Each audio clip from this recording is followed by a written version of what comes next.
Hey guys, thank you for watching. I hope this video will bless you. Please like, share it. If it blessed you, please share it with your friends.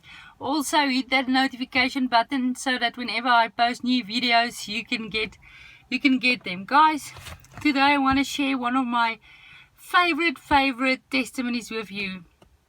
A few years ago I worked and I lived in Windhoek, Namibia, and I traveled quite extensively. And on one of these trips, it was a Sunday afternoon, I flew back home, and when I got home my husband greeted me and we started chatting, and he said to me that earlier that day there was a girl from Israel that came to our house and she sold paintings. She was selling paintings, and he told her to come back later in the afternoon because he knew that I would be home then.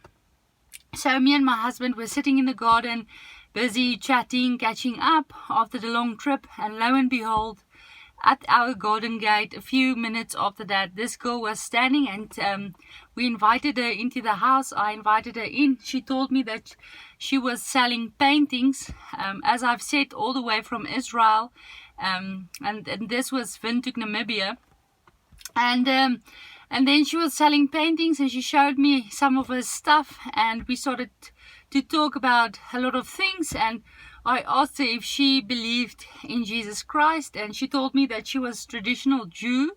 So what that entails is they believe in God, the God of the Old Testament, the God, the Father of Jesus, and they also have the Torah as opposed to the Bible.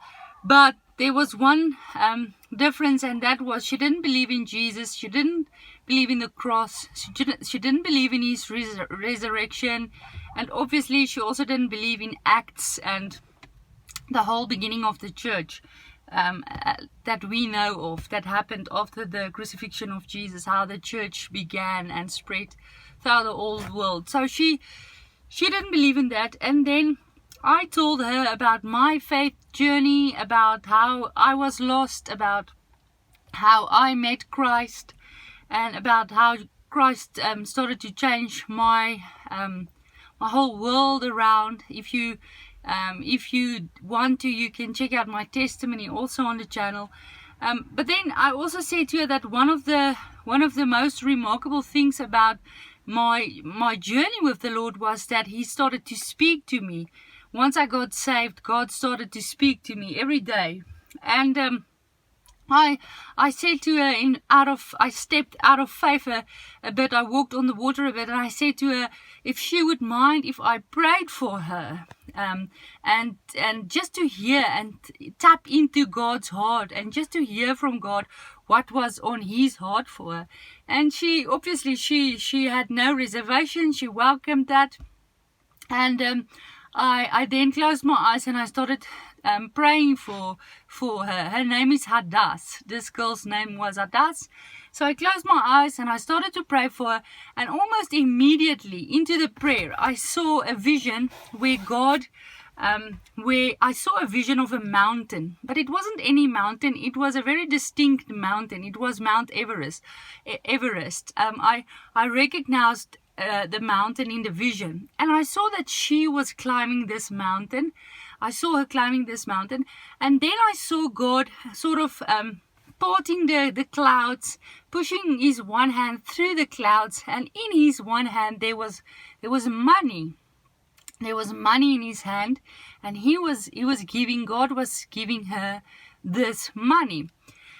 And so I stopped praying, and I just asked the Lord what He tried to say to me, and I really felt that the Lord said that He was going to give her money to climb Mount Everest, but I didn't know. So I shared that with her. I said, Hadass, this is what I'm seeing, and this is what I'm feeling. This is what God is saying to me. And then she was blown away, and her response also, I also got blown away by her response, because what she then told me was she was a mountain climber, and she climbed all of some of the tallest and most difficult mountains in the world, but Mount Everest remained her dream, and that's why she was selling paintings, because she she was raising money to go climb Mount Everest. And she was so blown away by the fact that God not only seemed to know her, but God also knew about her dreams, the desires in her heart, what makes her tick, what she loves. She was completely blown away by that. And then I closed my eyes and I prayed for her some more. And God revealed to her many other things. I saw things about her mother, her father, some family and friends.